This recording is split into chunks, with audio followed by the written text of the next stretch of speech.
Voilà, chers internautes, vous êtes encore avec Eki Bumba, to changer pena moi cadre toye, Kokutanana, un serviteur dédié, poto solo laka natina.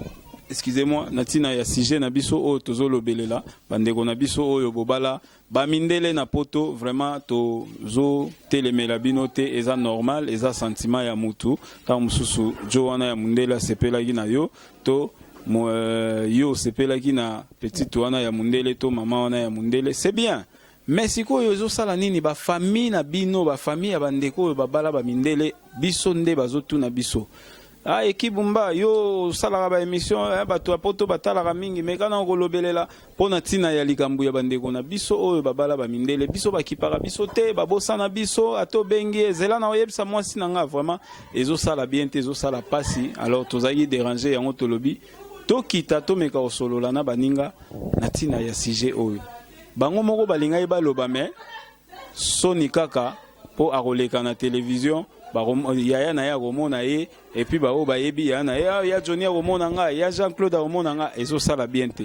Voilà, donc yango tozo solola muke na tina ya sujet wana bomeka olembisa singa bo solola na basi pe mibali na bino ya mindele bayeba pe culture na biso ndenge yo adopter culture na bango pour commander na famille restreinte, faire voir yépé que biso pe tous la famille élargie et au ça bien.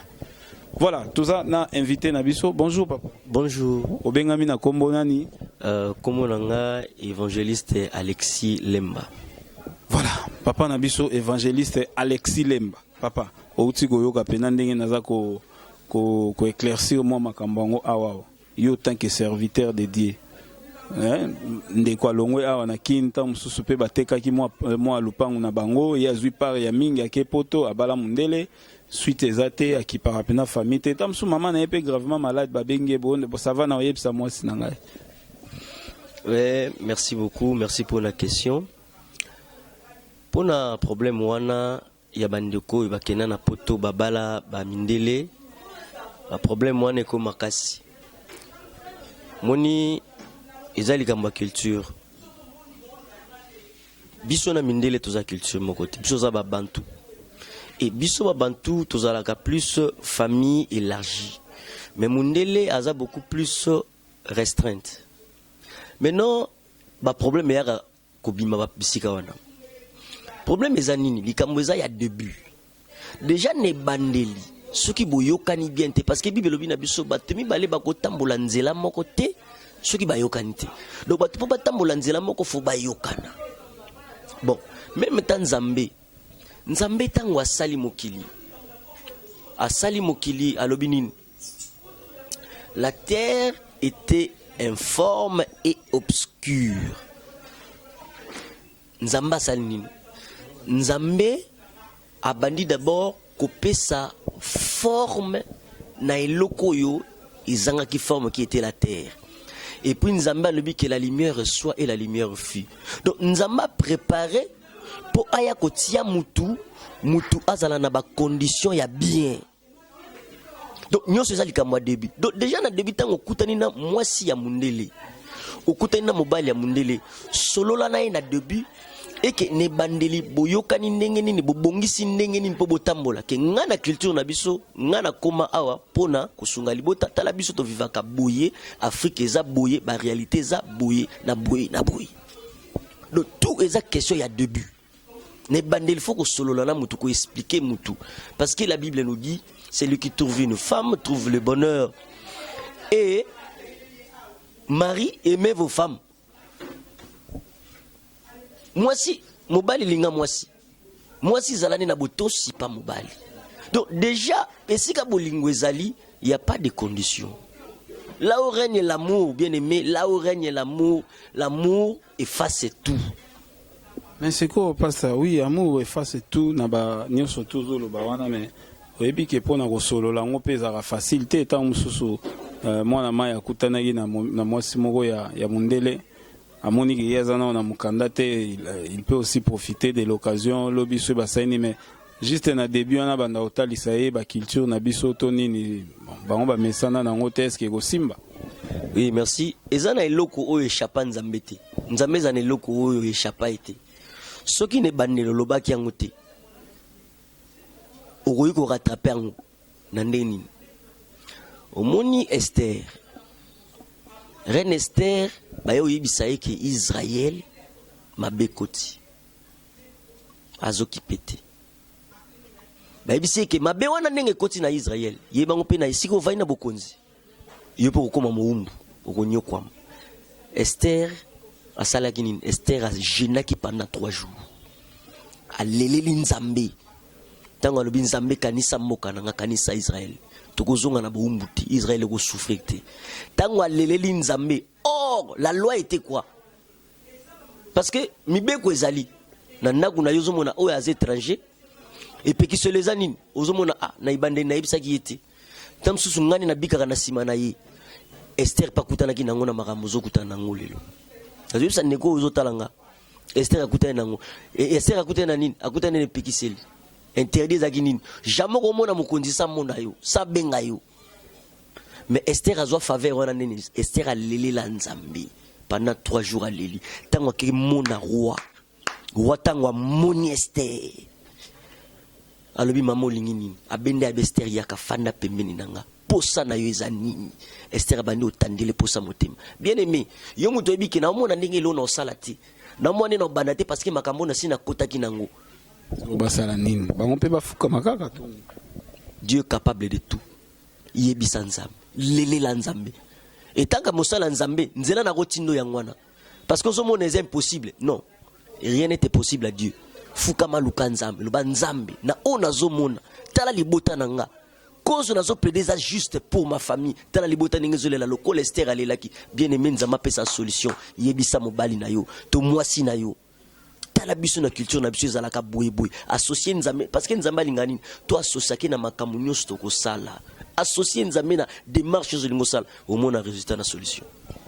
Merci beaucoup. Au comment un résultat na solution wana ezalaki maloba ya mosali ya nzambe na kombo ya Alexis Lemba oyo tozana vraiment awa ngai na zui par na ngai na conseil oyo pe na moi petite courte prédication oyo ngape na koyi koyebisa bino kaka bandeko nyonso to bazolanda oyo tozana ka oyo ata master yo zolanda yebisa pe master wana oyo azaka na mwasa mundele ata soka linga kota masolongo.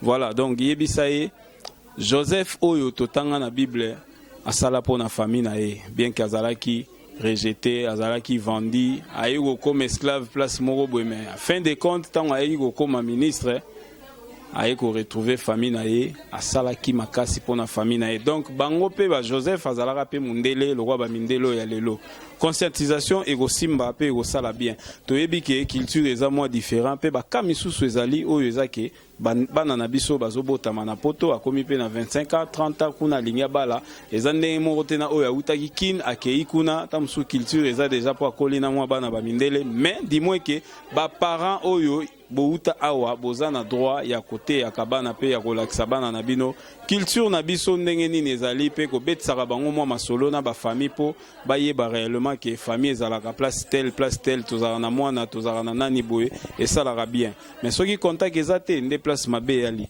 Voilà, toza na pasteur awa na évangéliste na monike mate ya évangéliste to conseil contribution ya évangéliste ekosunga biso makasi yango na permission ya bino nazo senga numéro et pas ya évangéliste soki akoki kopesa numéro na ye au cas où neti oza na problème obenga pe évangéliste aza wana peut-être pona kosunga na ba conseil to na ba prière.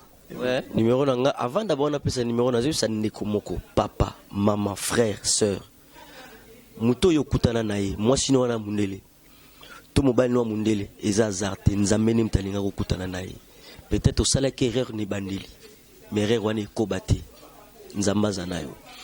Numéro nangai ezali plus 243 90 10 88 981 Nabandeli plus 243 90 10 88 981. Vous avez besoin de prière en ligne, bien aimé Nzambaza.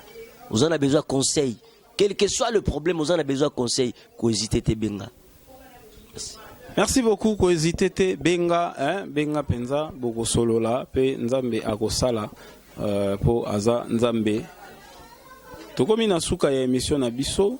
Émission na bino Short News avec Eki Bumba, hein, oyo pena molobeli na bino, molakisi na bino ya makambo oyo ele kaka awa pe oyo zo le kakuna pa na bino bomonika mo ba voler onde to komi ko kenango. En tout cas to ana posa matches à la bien partout ezala pena bien. Wana topesi merci na ndeko na biso kumutula simbela ki biso caméra ye pena za kumu ya osakana te ya osambeza te. Voilà, donc ce bomoni na kata ESP Media bomona ba œuvre moko traditionnel ba biloko moko ya ba bokoko banini, c'est grâce à kumutula. Voilà, topesi kaka mbote na ba nyonso tu balanda biso, topesi mbote na maman na biso Brigitte Tabu na Allemagne, topesi mbote, topesi papa Alphonse na Paris, topesi maman Rite, topesi mbote place Ozwami, topesi bon séjour na papa na biso ndeko na biso Toussaint oyo azali awa na kata kin, yazara na Paris kuna penana ba papa Alphonse. Voilà, communauté nyonso tout, topesi Talibo Talima mbote, vraiment ye babenga rango et ratarate, topesi Yannick Tula pena topesi mbote, Dede Omanga, Titi Omanga, Kati Omanga, topesi bino mbote. Pepe Akunji tata mwasi topesi mbote, tozalaki na bobo, tobetayi mwa masolo na yo. Pepe Akunji tata mwasi abana, vraiment tozalaki na bobo, tobetayi masolo na yo. Yo pe solisa biso ekosala bien. Topesi mbote na ba nyonso oyo basepeli na émission oyo pe to remercier bino équipe nyonso ya ESP Mobimba, topesi mbote ya poto lokola ya Congo, topesi bino mbote pe to sepeli pena talaka ka boyende zalaka ESP Media toujours avec Eki Bumba Short News. Tokomi na suka na biso tolobi ensemble na bino, glory be to God.